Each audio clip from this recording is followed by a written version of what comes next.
The newsagents. So we were all in the hall for Keir Starmer's conference speech, and these were the first words we heard. True democracy is citizen-led. Politics needs an update. We demand a people's house. We demand a people's house. We are in crisis. We are in crisis. Our whole future is deafening. If he thinks that bothers me, he doesn't know me. Not Keir Starmer, but a protestor protesting about democracy. And the person he was trying to interrupt, Keir Starmer, came out on top. Jacket off, sleeves rolled up, ready for business, saying, if you think this is going to put me off, you don't know me. There was quite a lot of glitter, and there was quite a lot of confusion as we saw the protester hauled off the stage and out of the room.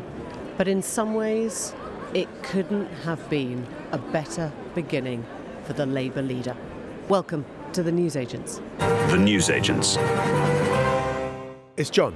It's Emily. It's Lewis. And we are still on the stand at the Labour Party conference where Keir Starmer has just finished his speech in the last half hour. There is a buzz around the hall. And, OK, disclosure, I thought that this speech would be really Blairite. It's the template to copy. Blair won in '97. Why not do something that would be very, very much like Tony Blair this time round? And it wasn't. It was much more felt working class, aspirational, felt like it was a real Labour Party speech. It had that kind of Harold Wilson touch. The Labour Party is a moral crusade or it is nothing. And I thought that he really leaned into that. I think that this speech crystallised and personified something which has been, I think, actually quite clear for a while, but which not everyone has twigged onto, which is that Keir Starmer, we actually saw it in Rachel Reeves' speech to some extent as well yesterday, and his party, his Labour Party, has got quite a good line, something that they're very happy with, by the way, in sounding less radical than they are. And if you look on a whole different variety of, whether it's particular policy agendas like Great British Energy, which, by the way, like a public sector energy company operating in the marketplace, quite radical. What Rachel Reeves was saying about globalisation yesterday, quite radical. The tone of Starmer and what he was saying there, by comparison certainly to previous Labour Party leaders, really sitting comfortably talking about class and sitting comfortably, which is something that his other shadow cabinet ministers do as well, by the way. This is actually one of the most class-conscious in terms of how they speak. Class-conscious shadow cabinets. Bridget Phillipson does it, Wes Streeting does it, Rachel Reeves does it, that I can remember. It is different by comparison to the Blair and Brown years, and they're comfortable with it. And they think, by the way, why shouldn't Starmer? That Starmer has a good tale to tell in terms of his career on that. It's authentically him, and it is a dividing line with Rishi Sunak. So they say, why not? I think the point is that he had the legitimacy to do that because he and many of his shadow cabinet are genuinely working class. Jeremy Corbyn wasn't working class, Ed Miliband definitely wasn't working class, Gordon Brown wasn't working class, and Tony Blair was the least working class Labour leader we've probably ever seen. So, I mean, that takes you back to, what, the 70s. And from that perspective, I think this whole conference has been about stability and security and not scaring the horses. But the question of class is something that he can sell to that hall as aspiration, and he can sell it as a vote for them, right? You vote for me, I will push the doors open that you want to have open for yourselves. I just wonder whether there is a really useful contrast for Keir Starmer now. When Blair was trying to get Labour elected after so long in the wilderness in 1997, the fact that he had been to Fetters College and all the rest of it, a private school in Edinburgh, was really helpful because it made him look reassuringly middle class. We've now got a Prime Minister worth hundreds of millions of pounds, and Keir Starmer is reassuringly on the side of ordinary people. And I think that that contrast probably serves him quite well at the moment. I think this is one of the dividing lines that was threaded through the speech and which they want to send out to the wider country, right, which is this. This was a speech which was quite unusual in the sense that often these conference speeches are a combination of an address to the hall, sometimes they're an address to the party, sometimes they're sort of consciously pitched as a speech to the wider country. This, in a way, was sort of somewhere between the two. It was a pitch to the country, but a specific bit of the country, i.e. working people, to some extent working class people. That was the theme that he returned to again and again and again. That's an obvious comparison with Sunak. There is another comparison that he was setting up repeatedly, which is the comparison to not only Sunak's speech last week, but the Conservative Party conference itself. Starmer, consciously throughout, was emphasising the idea of the Conservative Party conference being crankish, using the language of saying that it was riddled with conspiracy theories, and the idea that Sunak was only talking not only to himself, but to his class. There was this bit of the speech that I thought was particularly striking, where he was saying, it's not so much that Sunak is lying to you. It's more that he doesn't understand what he's saying. He doesn't The walls of understand. Westminster were very high. Exactly. The walls of Westminster, really striking phrase, the walls of Westminster are too high, that he can't see and that they can't see the true state of how they are and what they're in. So setting himself up in a way, even though in so many ways he kind of personifies the British state as the outsider looking in. I also thought there was quite an interesting line where he talked about how much the state would intervene. And this is a big question. We were hearing it being asked, on the airwaves quite a lot. Oh, you seem to want to be interventionist. Oh, does that mean that the state's going to get much bigger in people's lives? And his response to that is politics should tread lightly on people's lives, but it should allow people to have the freedoms to afford the things that they are now telling us they can't afford, the little things that make your life better. And it was interesting that got a really big round of applause when he was talking about people going around the supermarket, picking up a treat and then putting it back because they couldn't quite afford it. And for me, it spoke to it was the injection of hope, actually. And it was the injection of, you don't have to ask that much. You don't have to ask that much. We'll take care of the big things and you get to have your freedoms. And you contrast it with, let's just bring in old Penny for a second. But Penny wanted everyone to stand up and fight. Suella wanted everyone to fuck off back home, to put it, mildly.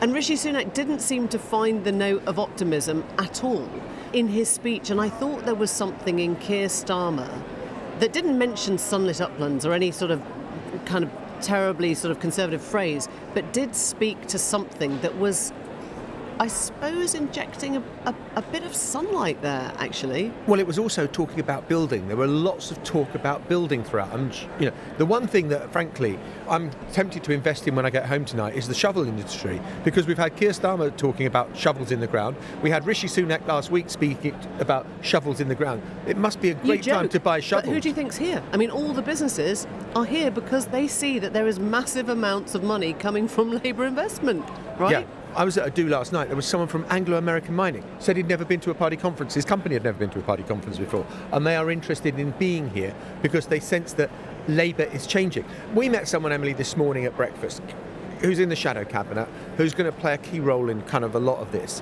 who talked about the key thing for Labour is to offer reassurance. And I think that Keir Starmer was trying to do that when he said to understand that private enterprise is the only way this country pays its way in the world. He then went on to add a list of caveats of, some unacceptable bits of capitalism. But I think that there is a reassurance thread running through it. And I also think that actually it was interesting him talking about the historical arc of the purpose of Labour governments. Long-term solutions are not oven-ready. If you think our job in 1997 was to rebuild a crumbling public realm, that in 1964 it was to modernise an economy left behind by the pace of technology, that in 1945 to build a new Britain out of the trauma of collective sacrifice, then in 2024 it will have to be all three. All three. And interesting, isn't it, that he, as it were, pays tribute to past Labour revolutions in that bit of the speech. If you compare that to Rishi Sunak, who tried to pretend that he was the change candidate and actually essentially slagged off everyone since Thatcher. And that's been quite a lot of Tory Prime Ministers. It's a very different way of looking at heritage, funnily enough, which is Labour is building on something that they're proud of in this speech. And Rishi Sunak, who's so desperate to be the change candidate, has to go, forget about the lettuce, forget about the Partygate. Erased the last 30 years. I mean, erased John Major, erased David Cameron, all of them. Bye-bye. You didn't exist. Extraordinary. There was another passage in the speech that I thought was interesting because of just the gravity of the situation at the moment, and that is, of course, what has unfolded in Israel and the horrible massacre that has taken place of women, children, concert goers at a peace festival. I mean, unspeakable things. And I was struck by, it was only a few years ago that this audience was giving a standing ovation to Jeremy Corbyn, whose views on Israel and Hamas are not exactly the same Keir Starmer's. And Keir Starmer kind of ended a peroration saying that a Palestinian state should live alongside a safe and secure Israel, but this action by Hamas does nothing for Palestinians, and Israel must always have the right to defend her people, at which point there is a standing ovation. And I was kind of thinking, I wonder which way the conference is going to go. And it absolutely went for Israel's right to self-defense. I was sitting next to a journalist from Jewish News, and he was slightly disappointed that there hadn't been a bit more in the speech. It was a bit more fulsome, but I think because we got advanced copy to actually have a look at the words, as soon as it hit the floor, though, you saw that everyone in the hall, except for the press gallery, was on their feet for that. And that was the moment where you suddenly realised that this was a very changed party. Look, one of the bits of sort of pre-spin that some of the sort of Labour spinners were giving out before the speech is you're going to see in this that this is Keir's party now. And there could not have been a better crystallisation of that theme than that moment. For that simple reason, I think I was there in the hall for every single one of the Corbyn speeches and during the Corbyn years for every conference. There is no way that at any point in those years that any shadow minister, I think pretty much, particularly in the latter period, would have made that statement from the stand. And had they done so, there is no way that they would have emerged without being heckled or without there being disruption from within. The fact that there wasn't is everything that people around Starmer could have hoped for and asked for in sending an implicit, indeed to some extent explicit message that this is a different party. And in a way, I mean, I was talking to a lot of sort of people around Starmer last night. They were sort of even-handed about the sort of the overall theme of the week, because of course they are very much aware that in terms of news eyes, global eyes, even British eyes, it hasn't been in Liverpool this week. It's been elsewhere. It has been on the events that have been unfolding in Gaza and in Israel. And there's a sort of double-edgedness, if you like, to that. One is that it does mean, and there is some concern about this, that this is one of the principal moments in the calendar where the leader of the opposition, unlike the Prime Minister who can get a microphone whenever he likes, when the leader of the opposition can really set out their pitch. But then on the other hand, the very fact that this week has gone off without incident, the very fact that it has been completely disruption-free, apart from one moment that perhaps we might talk about in a minute with regards to what happened on stage with Starmer, the fact that it has been completely disruption-free on an issue like Israel and Palestine, which just a few years ago was, for good or ill, one of the central fissures of the Labour Party. That sent all the message that they need. Well, let's talk about the security moment, because the three of us were at the Tories last week, and obviously here we are in Liverpool this week. Last week in Manchester, anytime we went into the conference centre, we went through a kind of airport-style scanner. Takes ages. To see if you've got anything metallic in your pockets. There has been nothing of that nature this week in Liverpool. You can walk into the hall. If you're not carrying a bag, all you have to do is show your badge and you walk in. So it doesn't make any difference, though. I mean, that's the point. It doesn't make any difference what you have in your bag, because, I mean, nobody would have taken out a pot of glitter, I'm guessing, if I'd had that in my bag. And actually, the point is that protester, he was accredited. Yeah, but he what had the tag on. But Starmer could have been dead. I mean, I know. You could have carried a knife or a gun in. But exactly. That's the point, that you're not being searched. And given that we are so close to an election, given the state of security in the look, not my job to make the security awareness, but I'm surprised there was such a gap in the security arrangement for the Tories, which was far greater, and so lax, it seems, for Labour. And the fact that this guy was on stage for 12 seconds when there are special branch close protection officers all around and not interrupting was amazing. Just on that point of the protester, and it's quite interesting, I don't know if you two are the same, we were all sitting in different places. I thought that was an anti-Israel protester. That was what I thought at the beginning. And I thought Just Stop Oil. Okay, so it's interesting because I heard the hall gasp, and I thought it was because they were both worried about Keir Starmer physically, but also worried that this was going to derail their whole positioning of the party. And I think when they realised that he was a pro-democracy or a PR or whatever, I think there was a kind of breath of release, that went across the hall, which is like, OK, we've got this. And then it allowed Keir Starmer to set up a very good line, which is, you can have protests, we prefer power. And that was how we dealt with it. So, I'm not being conspiracy theorists about this at all, but it couldn't actually have started things off better for Keir Starmer in any other way. No, look, he took off his jacket. I think the spinners will be happy that he actually appears sort of very workmanlike, and he's rolling up his sleeves, and he sort of dealt with it well. But look, we should never forget, since 2016 we've had 2 MPs murdered in this country. It's the leader of the opposition, the guy who's likely to be Prime Minister, and there will be serious questions, rightly, about security. Our cameraman, Rory Simon, who was right close to it, got some amazing footage which you can see on newsagents' socials. We counted it took 12 seconds for the guy to be dragged away. I mean, he could have been dead. But the equivalent is what happened in Suella's speech last week, where a guy literally sort of muttered something under his breath, and he was hauled out. Well, and you're like, that's not a great look for a party either. But in terms of the contrast as well, it's easy to forget now. Again, I was at the Starmer speech, his first speech as leader, conference speech as leader, in the hall, so that would have been in 2021. So 2 years ago, the guy couldn't get through the speech without being slow hand-capped, without there being protest after protest from the conference floor, from the Corbyn wing of the party, right?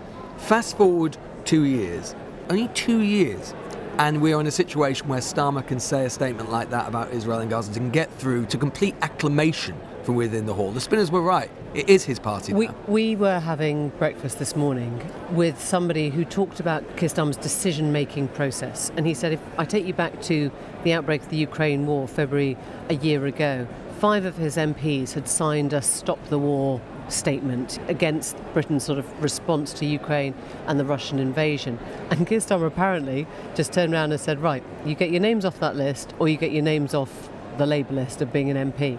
And within an hour, they'd all taken the names off the list. So he was trying to explain that Keir Starmer tends to make decisions quite carefully, with consideration, but once he's done that, that's it. And that's, I think, what he's clearly done with the party in 2 years. Yeah, I mean, decision-making, and also the impression was given to us that he's not afraid to roll the dice at times with taking big risks on big decisions. But as you say, he had the hall in the palm of his hand this afternoon, and he brought the speech to a powerful end. A plan to turn the page and say, in a cry of defiance to all those who now write our country off, Britain must, Britain can, Britain will get its future back. Thank you, conference. Thank you, conference. Thank you. Thank you.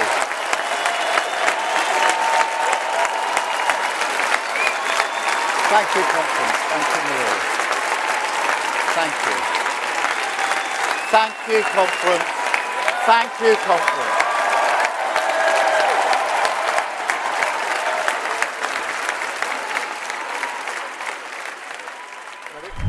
Well, we will be back after the break with the Shadow Home Secretary, AET Cooper.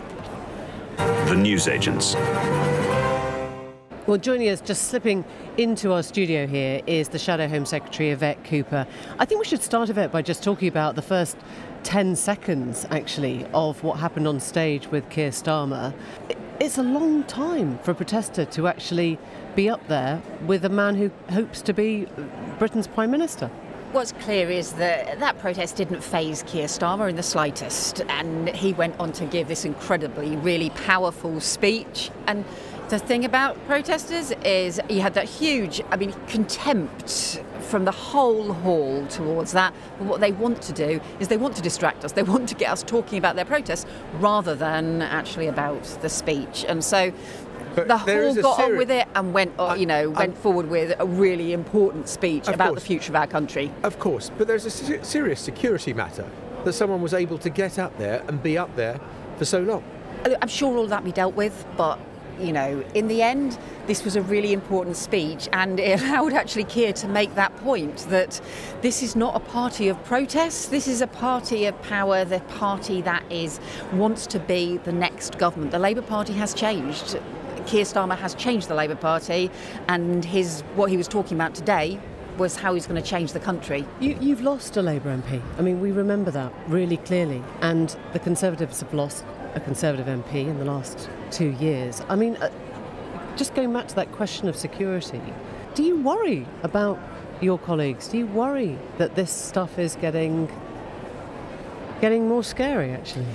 So if you're thinking about just the wider issues, about some of those security issues, safety issues, and obviously there are security checks at conferences, there are security checks around Parliament, there is security advice that you get, and there's always that issue about how you make sure that all of us take those security issues seriously and also carry on with our lives in our local communities, because when you're an MP, you're part of your local community. And, you know, I'll pop into Castleford Town Centre every Friday to go and get my sandwich and a cup of tea and a cup of coffee, and you're chatting to people, and that is a really important part of what all of us do.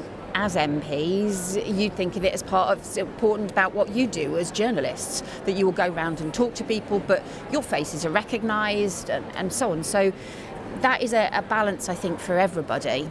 Yvette, can I talk to you about another issue which is central to your brief, which is about immigration, asylum, small boats, all the rest of it? Not a mention of it in the speech. Well, I talked a lot about it this morning. But not a mention from Keir Starmer's speech. I talked a lot about it this morning in my speech, and all of us are making shadow cabinet speeches all the time. And as you know, Keir went to Europol to talk to police forces about what we need to do to go after the criminal gangs. He's done a whole series of interviews on this and talked about this. So this is a really important part of the things that he's been doing. But there is a central charge that Labour does not take this issue seriously enough, that it isn't really concerned about the small boats arriving, and then you get a speech from the leader going over 16 pages and not a single mention of it.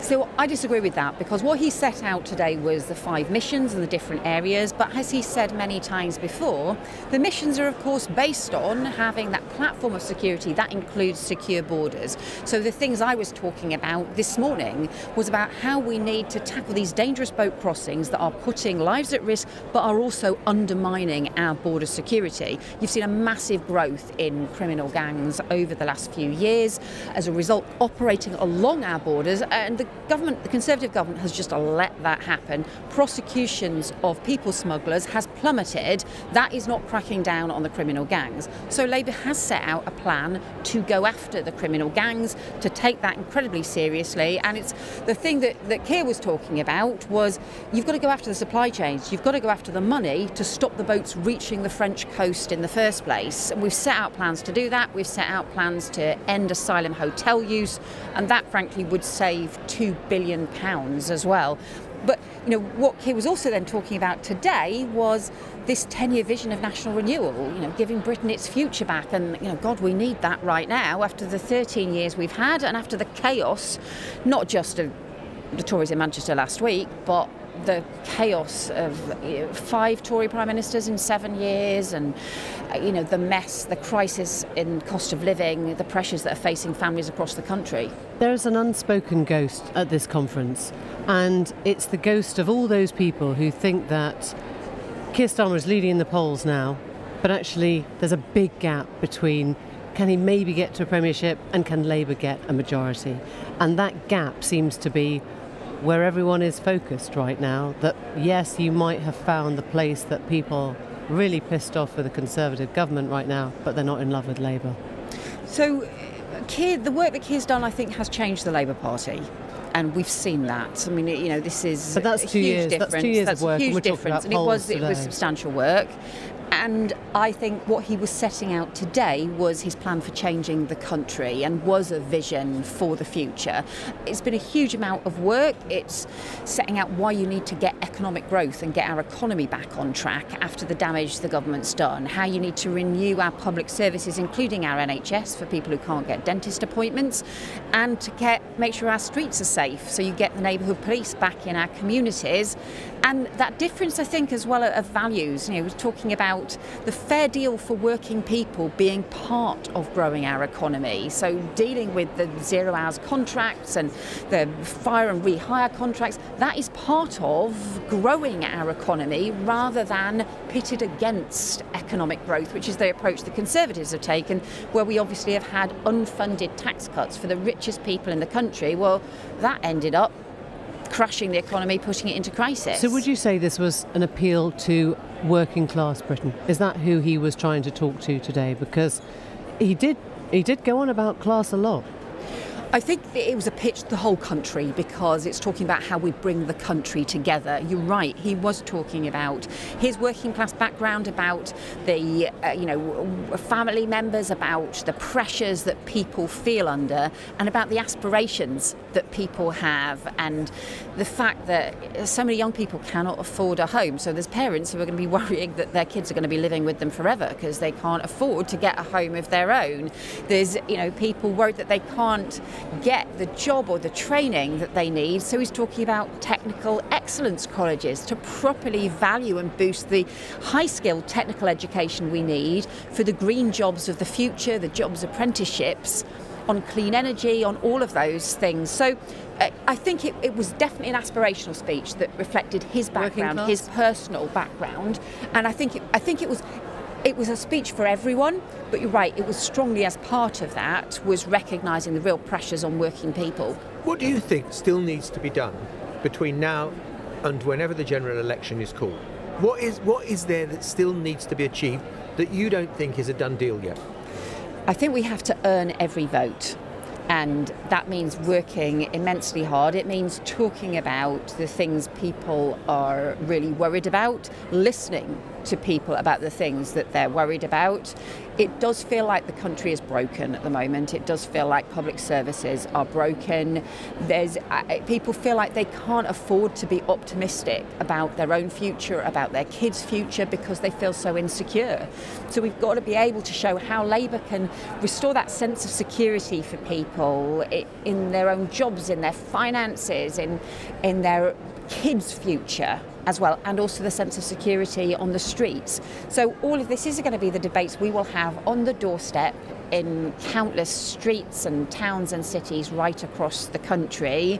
And we know that is hard work, that is work that, Keir, you'll see, he works incredibly hard every single day, that he's determined to do, and all of us are determined to do, because I think there's so much at stake. We've had just 13 years, and the prospect of 5 more years of a hugely damaging Conservative government, I think, would be devastating for the country. Just before we let you go on a completely different subject, and obviously conference has been very dominated by the tragic events in Israel. Yeah. There is a discussion right now, within the EU particularly, about funding to Gaza.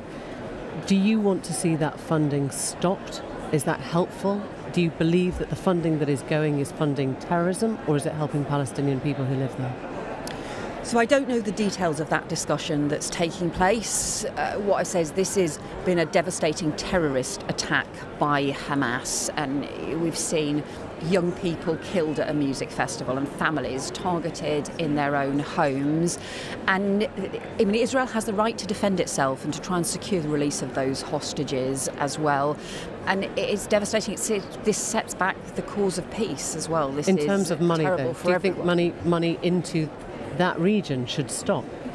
I don't know. I think this is a live situation at the moment, so I'm sure lots of discussions will be taking place. But I think the important thing is we do stand with Israel, in solidarity with Israel, in the face of a terrible terrorist attack. And I think all of us will probably just be really worried about how all of this is going to unfold, because we had supported and believe in still a 2-state solution to have peace in the Middle East, but that has been so massively set back by these awful terrorist attacks. AET Cooper, thank you so much. Thank you very much. Thank you for having me. The newsagents. It's the end of Westminster conference season anyway. I mean, look, the Labour conference has clearly been, they're happy with it. They think it's been a success. They haven't had perhaps as much coverage as they would like for the reasons I was saying before. But there is an awareness, and there is a sort of slightly wider sense, which you've heard a lot in all the sort of fringes and the bars, that somehow actually this is a party which has almost been behaving like it's in government, and last week was a party which was already behaving like it's in opposition, which has some real truth to it. There is also an awareness. I was talking to someone close to Starmer yesterday. They are happy with how things have gone. I don't think they underestimate for a moment the scale of the challenge still to come. All the comparisons with 96 and so on. They're aware that the press are still not rowing in behind them as they did behind Blair, and they don't expect them to. They expect that torrent on Starmer's record as DPP to come, that CCHQ has got all of that in their back pocket. And they're also actually aware that although part of Sunak's speech last week is already unravelled with HS2, they are aware of the dividing lines that he was creating and is creating and the potential potency around that, particularly on drivers, particularly on the environment and so on. And they're not afraid of it. But I think the way that they would put it, that they are wary that although it is triumphalist here, this is a party which thinks firmly that they are heading back to government. People around Starmer, they are pretty war-weary, and that they know there's a huge challenge still to come. There was something else that was said to us by someone we bumped into, which is that actually all these comparisons are made between Blair in 96, 97, and that he had all these shiny, bright new offerings. Actually, no, Blair was just as cautious, just as wary. And people saying, oh, it's not exciting enough, even in 95, 96. I mean, Blair was shiny and sparkly and a kind of perfect... Starmer's sparkly as well. Yeah. Yes, he's sparkly today. You see today. that glitter really played in his face. Yeah, exactly. But I think that, the comparison, they would say, Labour weren't that exciting. New Labour was not that exciting in the 1990s. They were very cautious, they were very wary, and Keir Starmer is no different today. And that is exactly what, again, the same person was saying to me yesterday. The thing that is never said. Have we been meeting the same person? Probably was. Just one. It's probably just one person that we just speak, the news agent speak to. They're saying the thing that people never remember is that it's all very well being exciting, but Corbyn was exciting, and you scare as many people as you attract, and no one ever remembers that part of the task here is not necessarily to get Tories to vote Labour, it's to get them to stay at home and not feel like they have to vote for Sunak. Two things I'd say. One is, there were a lot of standing ovations in that room. Now, maybe you'd say, well, big surprise, it's the Labour leader, it's the kind of the highlight of the conference. But the things that people were standing for are his ability to remind them of everything they hate. So he mentions Partygate, vomit on the walls, wine on the walls, and the cleaners that brought it down. He mentions the bonuses for the water company bosses when they're pumping sewage into our rivers. And going back to the walls of Westminster, this idea, I think, his line was Rishi Sunak and the shallow men and women of Westminster. There is a lot of capital that Keir Starmer is making just from reminding people of all the things that they have really desperately fallen out of love with over the last few years, particularly Partygate, particularly egregious acts of carelessness. But I think when he talked, and he repeated this about his mission of national renewal, make no mistake, what he's kind of saying is there'll be stuff in here that you don't particularly like, and it's going to be quite hard and quite painful, and it's probably going to include private money, and it's probably going to include private financing of the healthcare system. We started talking about reform. And Jerusalem is not going to be built in 1 year, it's going to be built in 10. He already mentioned, didn't he? He already mentioned a decade, and I thought, that's a man who's pitching for 2 terms straight away. Before we go, we should say, favourite stand of the party conference season? Oh, Goodall is asking this because he's obviously got one. I've got the National Farmers Union. Because they give out free cheese. All the girls at the National Farmers Union, they give out all the free cheese. Love it. Mature West Country Somerset cheddar. I've just been having some. If you were a cheese, John, that would be you, I think, in so many ways. Okay, I'm just going to give you my favourite bit of insider info. Oh, yeah. You've been keeping it till now? I have. Okay. Because I was told this morning that the leader of the opposition, the tension is almost palpable here, called down to room service for his breakfast and demanded a jug of pineapple juice. Very good anti-inflammatory. Jesus. Is that all we've got? Me. Okay. All the president's women here. all the president's pineapple juice. Yeah, exactly. It's very good for your voice. It's very good anti-inflammatory, and that was what the Labour leader needed to get up on his feet. An anti-inflammatory. Right. Okay. I suppose in a way that is kind of him. Starmer is an anti-inflammatory. It's not quite the break-in at the Watergate, is it? That's next week. I don't think you've understood the full scale of what I discovered. Yeah, pineapple juice gate. Thank you. I rest my case. You're just jealous. You're all jealous. Goodbye. Bye-bye. Bye-bye. The Newsagents. This is a Global Player original podcast.